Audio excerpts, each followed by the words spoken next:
All right, welcome to The Explainer. Today we're unpacking a really provocative, meticulously designed legal thriller of a text. We're looking at a source document called Domino, Anatomy of the Insurance Trap, written by an author who goes by Skytoshi.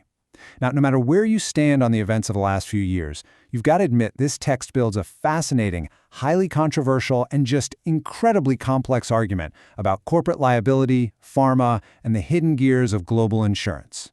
So let's map out exactly how the author claims this massive trap is built.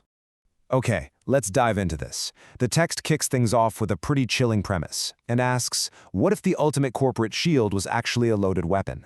The author is basically pitching this idea that the very insurance policies executives rely on to protect them are, well, cleverly disguised mechanisms designed to force self-incrimination. It outlines a whole scenario where the insurance industry isn't just sitting on the sidelines, but is actually the silent architect of a massive legal snare. So that brings us to Act 1, the bait, or as the text calls it, the D&O policy illusion. To really understand how this snare works, we kind of have to look at the setup.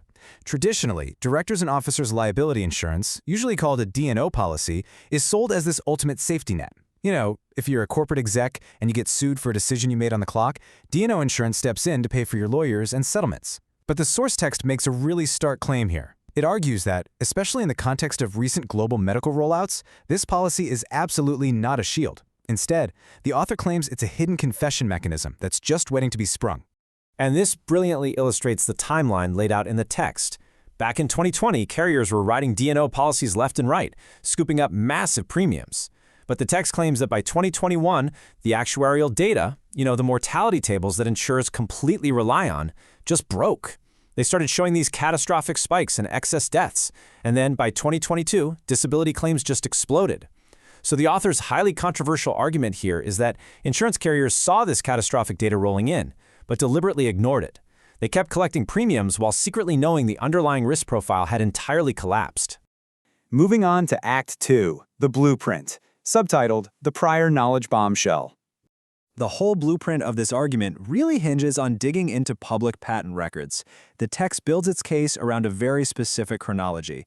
It points to a U.S. patent filed in 2012, an international one in 2019, and a Chinese patent filed in September of 2020. Now, what's the crucial detail here?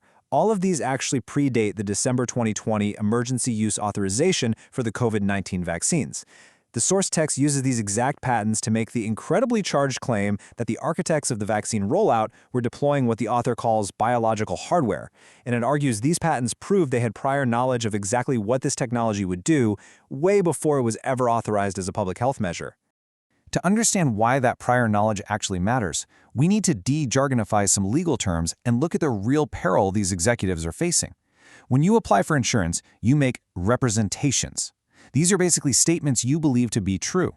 But D&O policies will often upgrade these to warranties, which are strict promises that a specific state of affairs exists. If it turns out to be false, it can void the policy from the very beginning.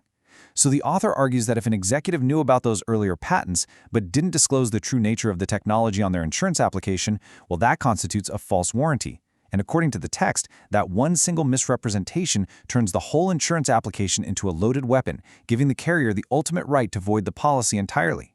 Which brings us right into Act 3, the spring, subtitled The Intentional Act Exclusion. All right, so the bait is taken and the blueprint is set. Now we hit the actual mechanism buried deep in the fine print. Central to this whole argument is the intentional act exclusion. Now, this is a totally standard clause in pretty much all D&O policies. It simply says that if you commit an act with the intent to cause harm, or even just with reckless disregard for the safety of others, your insurance isn't going to cover you. I mean, you can't buy insurance to protect yourself from crimes you're planning to commit, right?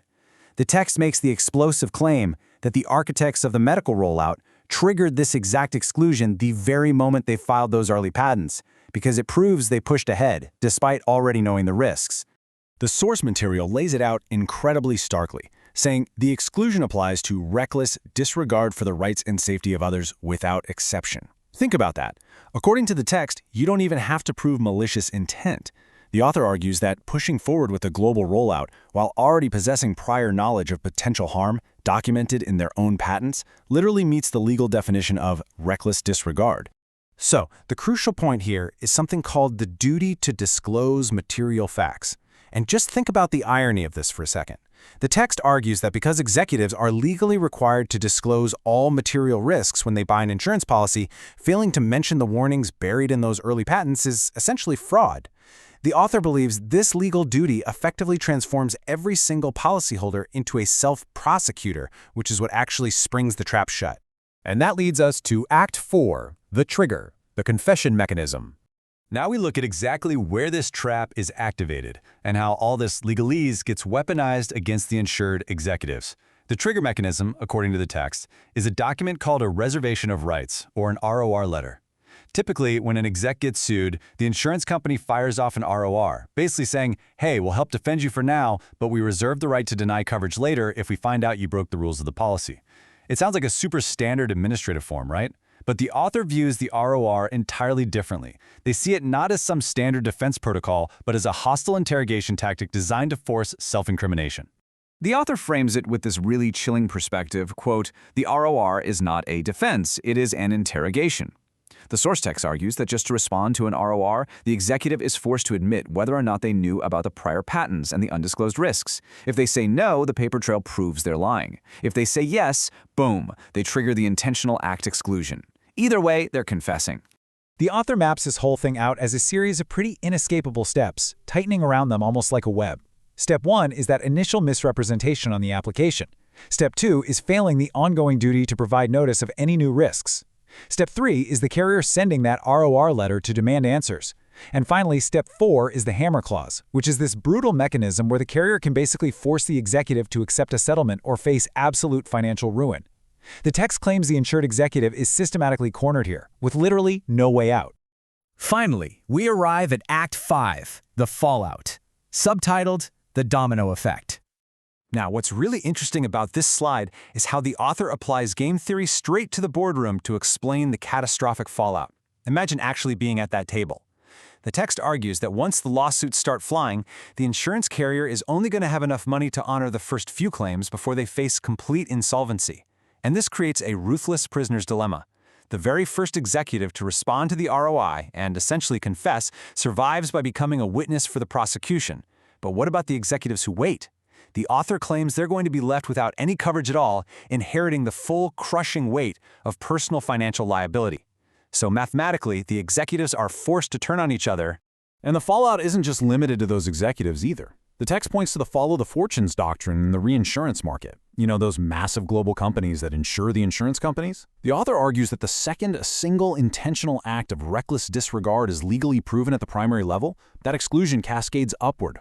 The entire global reinsurance safety net just evaporates instantly, leaving the primary carriers and the executives holding the bag for what could be trillions of dollars in liability. And that brings us perfectly to the haunting question that wraps up the source text. The trap is set. So, who will be the first domino to fall? The author paints this vivid picture of a system entirely primed for a cascading collapse, triggered by the very insurance policies that were supposed to provide protection in the first place. It is a dense, deeply provocative piece of writing that completely flips our traditional understanding of corporate liability right on its head. So what do you think? Are these policies truly the ultimate corporate shield, or just a trap waiting to be sprung? Something to think about as you navigate the fine print.